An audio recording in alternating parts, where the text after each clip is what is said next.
फैसलाबाद के अजीम लोगों, आपके जज्बे को सलाम,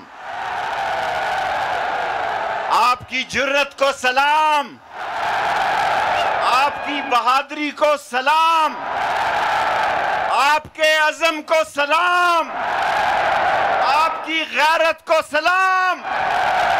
पर ये बेगैरत राना सनाउल्लाह कहां से भेज दिया आपने?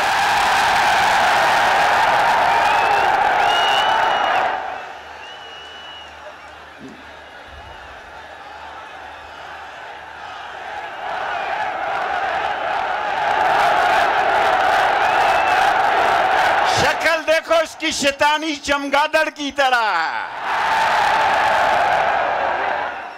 7 मई को शेर अली ने इंटरव्यू दिया कि इसने, इमरान खान कहता है कि 18 आदमी कत्ल किए। शेर अली ने 7 मई को इंटरव्यू दिया कि इसने 22 आदमी कत्ल किए। मैंने वो interview press conference army chief को भेजी, DGI SI को भेजी,